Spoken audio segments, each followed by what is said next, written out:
see that's different from our original example of butane? We have a double bond. So let me put butane below this. Okay, now I'm leaving off all the H's. But if we included the H's, here's what we'd see below. We'd see octet rules around every carbon. So there's butane.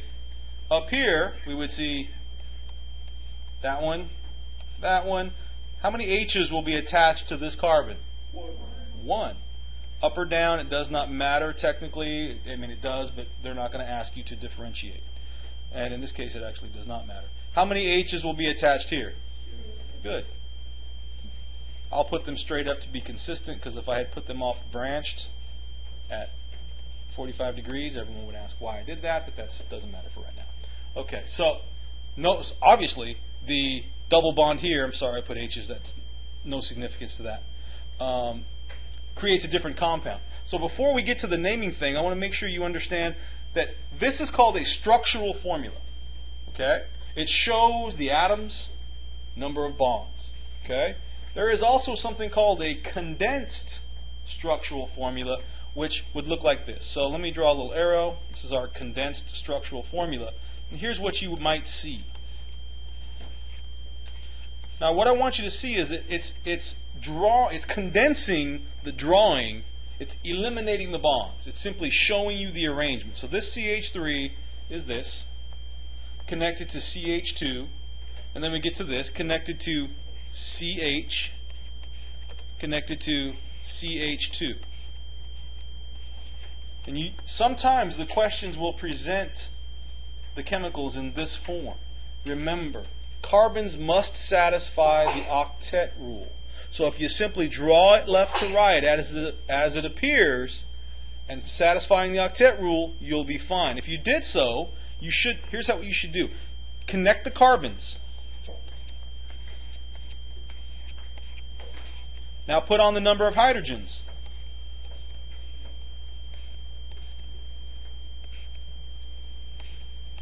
Verify the octet rule. Obviously, these two are one short each. So what must be present? A double bond. So when you get to those, that's how you would get to a structural formula, which is obviously easier for students to see. Good? So let's name this. What chemical group is present here? Not alkyne, it's pronounced alkene with an E-N-E. Now, here's where it gets a little interesting. So we have two choices here. Choice number one, we find the longest chain in both choice number 1 and 2. What's the longest number of carbons in this compound? 4. 1, 2, 3, 4. Right? I didn't say they couldn't be connected with a double bond. The longest chain of carbons is 4. Do you all see that? Yeah. Okay. Now, we have to indicate the presence of the functional group. We cannot simply say that this would be butene. Don't write this. We cannot say that. It has 4 carbons, yes, hence the but. It does have a double bond, hence the ENE. But what would differentiate that from this, for example?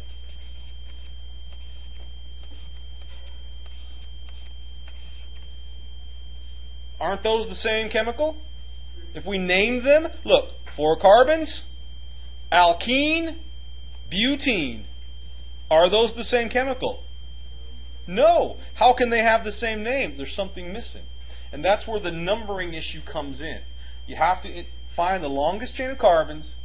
You have to identify not just what functional group is present, but where it's located. So here's how we do that. In our original compound, we'll go up to this one right here.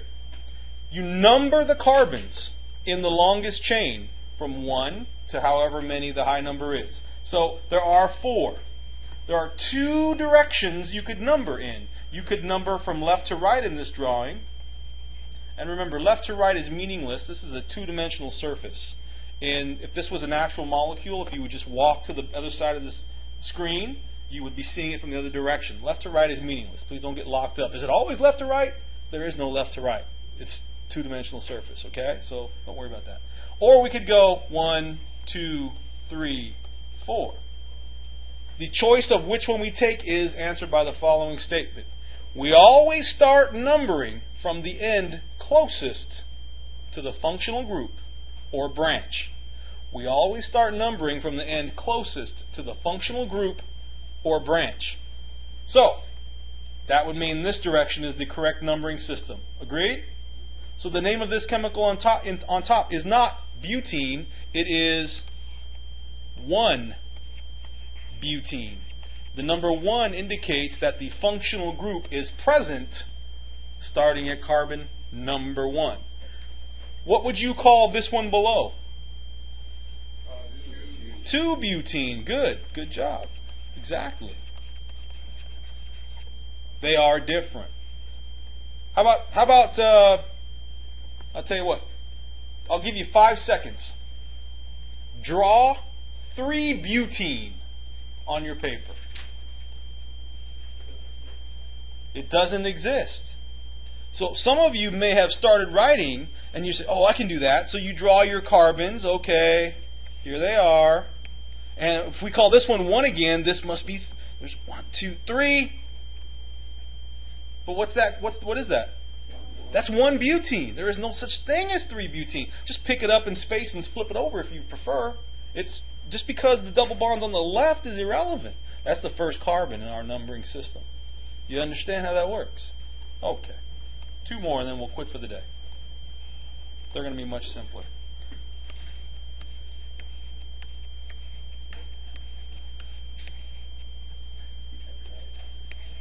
What is that called? 6 carbons, hex. Single bonds, ane, hexane. You understand? What is it called now? 1-hexene. Agreed? What is it called now? 2-hexene. What is it called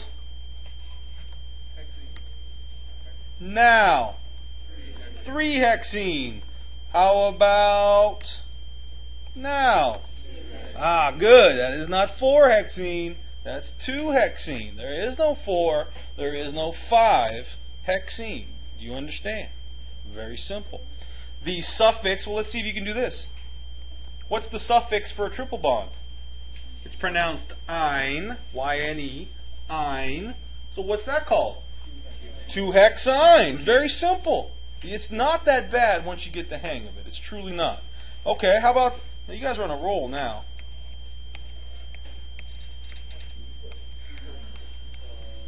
What functional group by name is present there? It's not a carboxylic acid. No. It's not a ketone. It's an aldehyde. Understand this. Ketone has the carbonyl group. I know that's a lot of organic chemistry.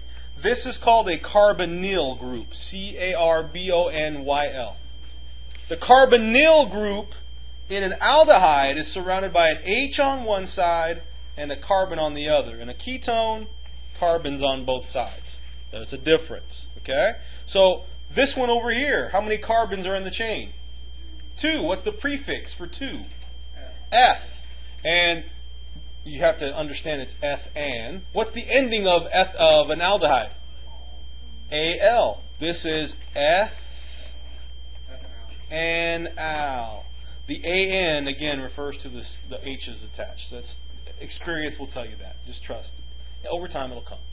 What's this one called? Well, if the ending is "-one", this is propanone. Why is it prop? 3 carbons. You don't need to number it. If I numbered this, I would call it 2-propanone. Yeah, but there's hydrogens here. It's okay. It's okay. I really don't even want to mention it. Just experience will make it there. We don't need to learn that level of organic. I don't want to get focused on that. But why don't I need the 2 here in 2-propanone? Well, no, because there's no such thing as 1 or 3-propanone. There is only, if there's 3 carbons, it's got to be that. There is no alternative. You would not be wrong in writing 2-propanone. but there is no need to write the 2. Do you understand? Okay? I'll write a few, you name them. This will be it. There's 1, 2,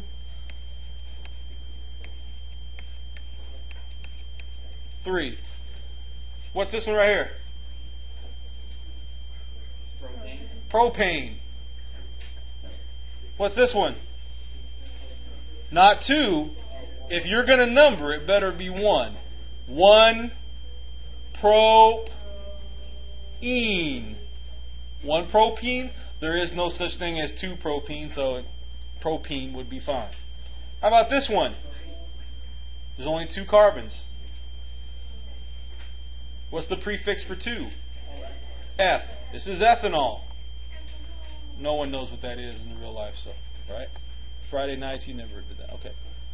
Any questions on basic naming? Okay, I'm going to stop there. Tomorrow, I'll go a little longer and a little more detail. I know you're tired. The practice tests are out. The IB ones, the AP ones are online. You may access them from anywhere in the classroom. Thank you very much. Mr. Waggle? Yes. I still have my titration quiz because I was going the Thursday it was due.